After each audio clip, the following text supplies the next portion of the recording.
suite. Fidèle à la tradition, le couple présidentiel a adressé en fin d'année le message de meilleurs vœux à la population congolaise. Aux côtés de son épouse, la distinguée première dame Denise Nyakeru Tshisekedi, le président de la République Félix Antoine Tshisekedi Tshilombo a rendu un hommage solennel aux populations du Nord et du Sud Kivu vivant sous l'occupation, à celles de l'Ituri ainsi qu'aux forces armées de la RDC et aux patriotes Ouazalendo qui défendent l'intégrité territoriale du pays au prix du sang. Le chef de l'État en a aussi appelé à l'unité et la cohésion nationale face à l'agression de l'Est de la RDC par le Rwanda et l'AFC M23. Restons unis et solidaires, a dit le président de la République. Il s'est agi d'un appel à la cohésion nationale et à l'unité pour un Congo plus fort. La distinguée première dame a adressé un message compassionnel appelant à garder l'espoir et à la solidarité envers notamment les familles éprouvées.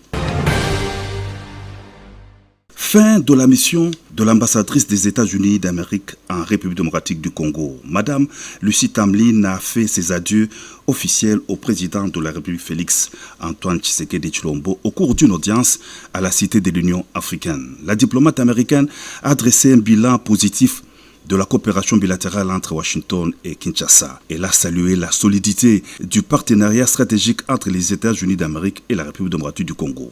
Une relation marquée par un dialogue politique soutenu, une collaboration sécuritaire renforcée ainsi qu'un engagement commun en faveur de la stabilité et du développement de la RDC, a-t-elle déclaré. Le président de la République a exprimé la reconnaissance à l'ambassadrice Lucie Tamlin pour son implication active tout au long de sa mission. Le chef de l'État a salué son rôle dans le renforcement des relations bilatérales entre la RDC et les États-Unis d'Amérique. Il lui a adressé ses vœux de plein succès pour la suite de sa carrière diplomatique.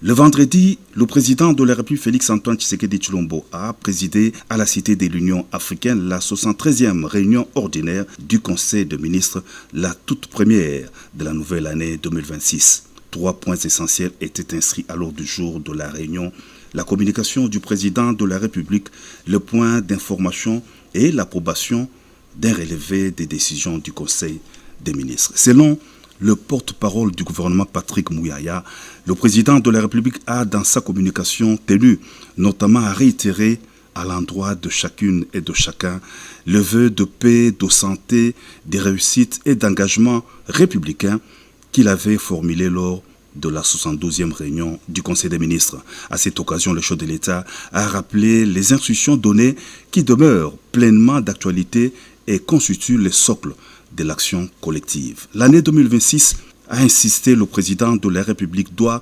impérativement être celle de la consolidation de l'action publique et du passage résolu de l'intention à l'impact concret et mesurable au bénéfice direct du peuple.